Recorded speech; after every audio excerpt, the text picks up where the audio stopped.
Hello हमारे धुरंधरों, कैसे हो आप सभी। स्वागत करता हूं एक बार फिर से आपका अपना चैनल मेक माई स्टडी पर। दोस्तों, आज का जो टॉपिक होने वाला है वो बहुत ही बेहतर होने वाला है, क्योंकि हर बार एग्ज़ाम में आना ही आना है। अगर आप 2023 में बोर्ड एग्ज़ाम की तैयारी को बेहतर करना चाहते हैं तो आप मेरे साथ जुड़िए और कदम से कदम जो है हम सभी जो है मिलकर बोर्ड एग्ज़ाम की तैयारी बेहतर तरीके से करेंगे। अगर आपको 450 प्लस लाना है तो इस चैनल के साथ जुड़िए। मैं आपके बेसिक को कंफर्म करते चलूँगा, बेसिक कॉन्सेप्ट को क्लियर करते चलूँगा। ये मेरा वादा है, मेरा पूरा भरोसा है कि आप मेरे साथ जुड़ेंगे और ज़्यादा से ज़्यादा जो है अपने तैयारी को बेहतर करते रहेंगे। तो आइए हम चलते हैं। सबसे पहले आज का जो टॉपिक होने वाला है वो बहुत ही बेहतर तरीके से आपको समझाऊंगा ताकि आपको रटने की ज़रूरत ना पड़े।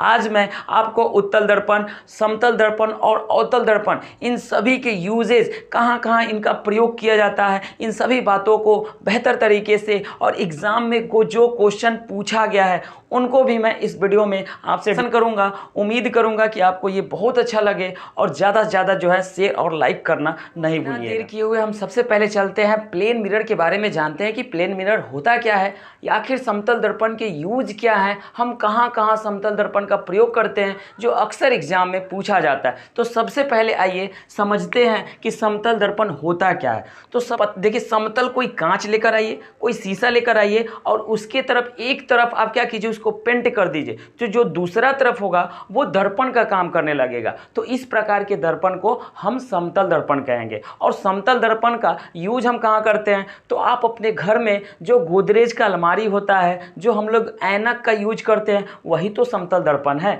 आखिर अभी तक हमको पता नहीं था तो अभी हम आपको बता दिए कि जो आप घर में ऐनक का यूज करते हैं वही आपका समतल दर्पण है। अब क्या कीजिएगा, वो ऐनक कभी फूटेगा, आप मत फोड़िएगा, नहीं तो आपकी मम्मी आपको फोड़ देंगी।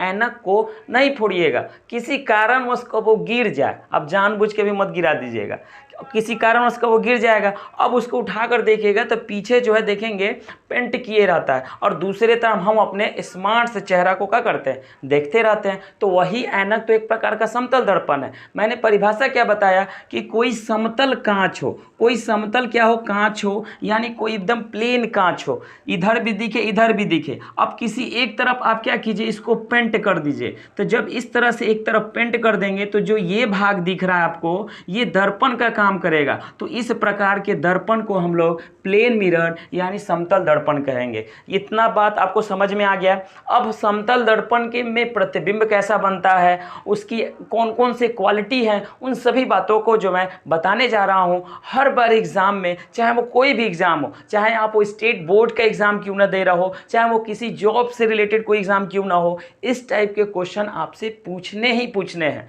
आइए अब समझते हैं कि एक समतल दर्पण में प्रतिबिंब कैसे बनता है। तो समतल दर्पण में जो प्रतिबिंब बनता है हमेशा देखे होंगे सीधा। ऐसा थोड़ी ना है कि अगर हम अपने चेहरा को देख रहे हैं तो मेरा जो है आंख नीचे हो गया और नाक ऊपर चला गया, ऐसा तो नहीं होता है। समतल दर्पण में जो प्रतिबिंब बनता है हमारे ही जैसा सेम हूबहू एकदम सीधा बनता है, कोई उल्टा नहीं बनता है। दूसरा, उसमें जो प्रतिबिंब होगा वो एक प्रकार का काल्पनिक होगा, यानी आभासी होगा। और तीसरा देखते होंगे, जो समतल दर्पण में जो प्रतिबिंब होता है वो वस्तु के बराबर होता है। कभी ऐसा होता है क्या कि कोई छोटा सा जो है वस्तु जो है समतल दर्पण में बड़ा हो जाता है? कभी ऐसा नहीं होता है। तो अगर आपसे कोई क्वेश्चन पूछे कि समतल दर्पण के उपयोग यानी समतल दर्पण में कैसा प्रतिबिंब बनता है, तो आप कहिएगा सीधा, काल्पनिक और वस्तु के बराबर। इतना बात समझ में आई।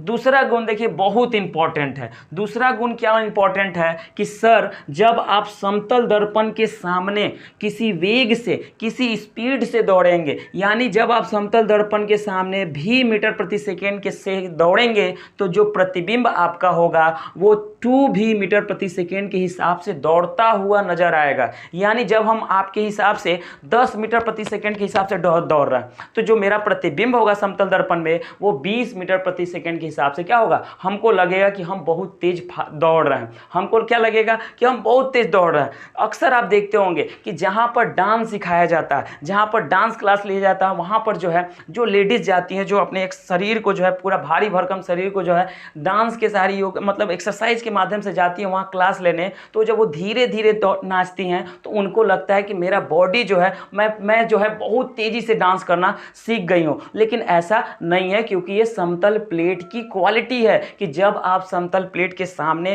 किसी यानी 4 मीटर प्रति सेकंड के हिसाब से दौड़ेंगे तो आपका प्रतिबिंब उसके दुगने हिसाब से दौड़ता हुआ नजर आएगा। ये आपसे क्वालिटी आपसे पूछेगा कि जब समतल दर्पण के सामने कोई व्यक्ति 10 मीटर प्रति सेकंड के हिसाब से दौड़ता है तो प्रतिबिंब कितनी दूरी कितनी तेजी से दौड़ेगी, तो उसी का डबल कर दीजिएगा। ये पॉइंट आपके लिए बहुत इंपॉर्टेंट है। तीसरा पॉइंट भी बहुत इंपॉर्टेंट है, जब भी समतल प्लेट को आप जितना एंगल पे झुकाएंगे उसके द्वारा जो किरणें होंगी उसके दुगने के हिसाब से वो क्या होंगे, झुकेंगे। जैसे कि मान लीजिए कोई समतल प्लेट को आप थीटा कोण पे क्या कर रहे हैं, झुका रहे हैं, ऐसे झुका रहे हैं, तो जो उसके जो किरणें होंगी उसका दुगना कोण पे वो झुकेगा। यानी अगर मान लीजिए कि 30 डिग्री पे हम समतल प्लेट को झुकाते हैं तो उसके द्वारा जो किरणें होंगी वो 60 डिग्री पर झुकेंगे। ये बात आपको समझ में आया? यानी समतल प्लेट को जब हम जितना ही डिग्री पर उसको झुकाएंगे, जितना ही कोण पर उसको झुकाएंगे, तो उसके द्वारा जो किरणें होंगी उसके दुगने हिसाब से वो क्या होंगे, झुकेंगे। ये पॉइंट समझ में आया? यानी जब हम v मीटर प्रति सेकंड के हिसाब से दौड़ेंगे तो प्रतिबिंब हमारा 2v मीटर प्रति सेकंड के हिसाब से दौड़ता हुआ नजर आएगा। जब समतल प्लेट को हम थीटा कोण पे झुकाएंगे तो उसके द्वारा जो किरणें कितने डिग्री पर झुकेंगी, उसी के दुगना यानी 2 थीटा पर। ये बात आपको समझ में आया? दूसरा नेक्स्ट क्या कहना चाहते हैं कि जब दो समतल दर्पण को समांतर हो, यानी जब दो समतल प्लेट ऐसे समांतर हो तो जब उसके बीच में आपसे प्रतिबिंब की संख्या पूछेगा तो याद रखिएगा अनंत होता है। क्या होता है? अनंत होता है। जब दो समतल प्लेट के बीच में कोई वस्तु रखी गई है और वो दोनों समतल प्लेट एक दूसरे के समांतर हो तो उसके बीच में प्रतिबिंबों की संख्या क्या होगी, अनंत होगी। ये पॉइंट बार बार क्वेश्चन पूछा जाता है। नेक्स्ट आइए, नेक्स्ट कहने का मतलब कि जब अपनी पूरी लंबाई देखनी है तो क्या कीजिएगा कि दर्पण की लंबाई वस्तु की लंबाई की आधी होनी चाहिए। यानी जो दर्पण होगा, मान लीजिए कि इस पेन को हमको क्या करना है, पूरी लंबाई देखनी है, ये पेन की पूरी लंबाई देखनी है, तो हम क्या करेंगे, उस दर्पण को इसके आधे कर देंगे तो ये पेन हमें पूरा दिखाई देने लगेगा। अक्सर आपसे क्वेश्चन पूछेगा कि कब हम जो है किसी वस्तु को यानी समतल दर्पण में कब किसी वस्तु की पूरी लंबाई को हम देखेंगे, तो आपको कहना है कि दर्पण की लंबाई को वस्तु के लंबाई के आधे कर देना है। यानी दर्पण की लंबाई जब हम आधा कर देंगे समतल प्लेट में तो हमें वस्तु की लंबाई पूरी दिखाई देने लगेगी। यहाँ बात आपको समझ में आया?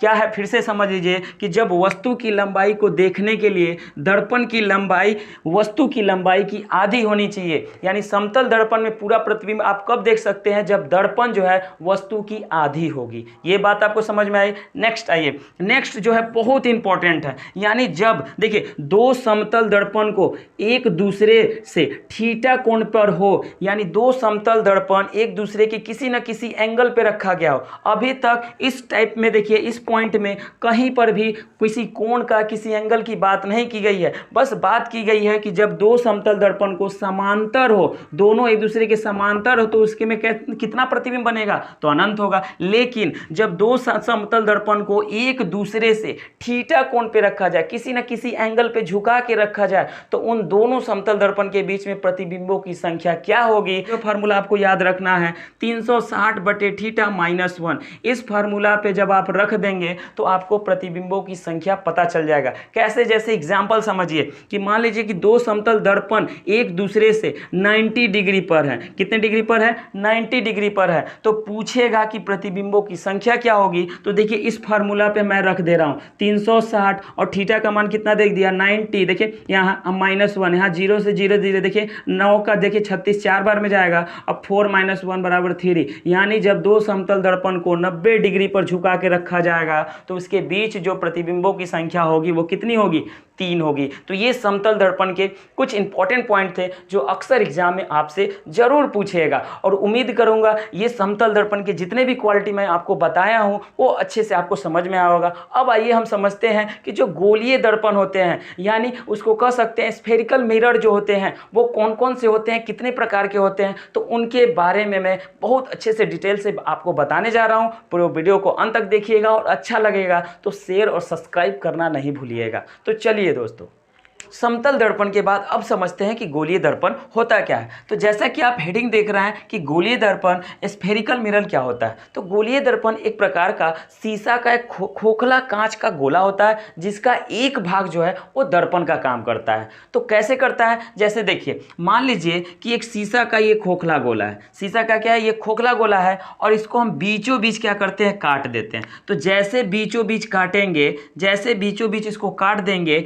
तो एक आकार ऐसे आपको दिखाई देगा और एक आकार ऐसे दिखाई देगा कि नहीं दिखाई देगा। अब इसमें हमको जानना है कि गोलीय दर्पण बीचों बीच जैसे इस भाग को हमने कट कर दिया, दो भागों में बट गया। तो अगर आपसे क्वेश्चन पूछेगा कि गोलीय दर्पण कितने प्रकार के होते हैं, तो गोलीय दर्पण दो प्रकार के होते हैं। पहला अवतल दर्पण जिसे हम कॉनकेव बोलते हैं, दूसरा उत्तल दर्पण जिसे हम लोग कॉन्वेक्स बोलते हैं। और इन अवतल दर्पण और उत्तल दर्पण का अपना एक खास नाम है जो हर बार एग्जाम में पूछे जाते हैं।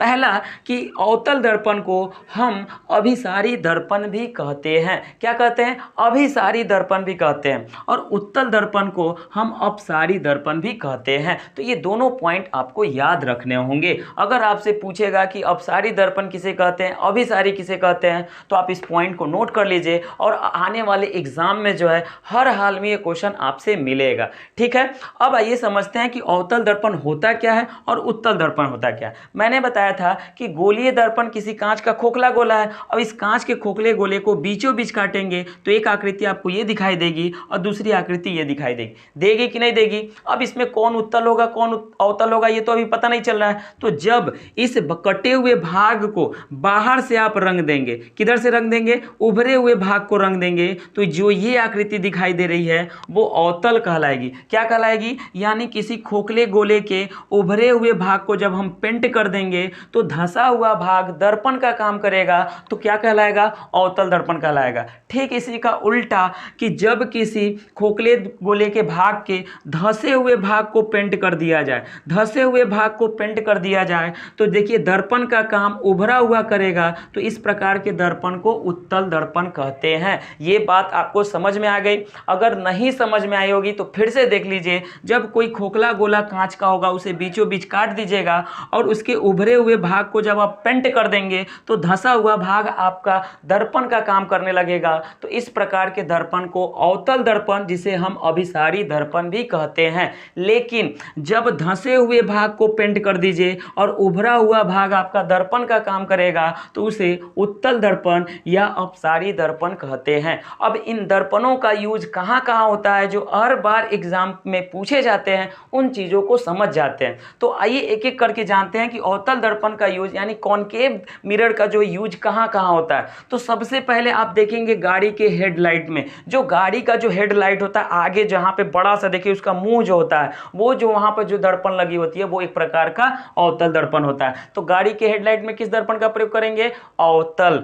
दूसरा याद रखिए, जब हम हजाम के पास जाते हैं, जब हम दाढ़ी बनाने जाते हैं तो जो वहाँ पर नाई जो होता है, जो बाल हमारा काटता है, दाढ़ी बनाता है, तो वो किस दर्पण का प्रयोग करता है, तो वो भी जो है अवतल दर्पण का प्रयोग करता है। लेकिन आप कहेंगे कि सर हम जाते हैं तो वो क्या करता है, घरे वाला शीशा जो है दर्पण उठा के रख देता है, यही ना करता है। लेकिन वो क्या करता है कि वो अवतल दर्पण नहीं रहता है, वो कहीं ना कहीं अपना पैसा बचाने के चक्कर में। लेकिन आपसे ये मत देखिएगा कि वो जो है फलाना हमारा समतल दर्पण का प्रयोग करता है तो हम आंसर में समतले दर्पण का प्रयोग कर देंगे। जब पूछेगा कि बताओ जो है दाढ़ी बनाने में किस दर्पण का प्रयोग करेंगे, तो आप कहेंगे कि हम तो देखे हैं कि हमारे घर के बगल वाला नाई जो है वो घरे वाला शीशा ले जाता है। लेकिन वो एक तरह से गलत है। दाढ़ी बनाने के लिए हमेशा जो है हम अवतल दर्पण का प्रयोग करेंगे। क्लियर है। नेक्स्ट आइए, सोलर प्लेट जो होता है, सोलर प्लेट आजकल देख रहे होंगे सभी बड़े बड़े कंपनियां, कई लोग उसका घर पे के छत पर भी लगा रहे हैं। तो उसमें किस दर्पण का प्रयोग किया जाता है, तो वो सोलर प्लेट में अवतल दर्पण का प्रयोग किया जाता है। क्लियर है।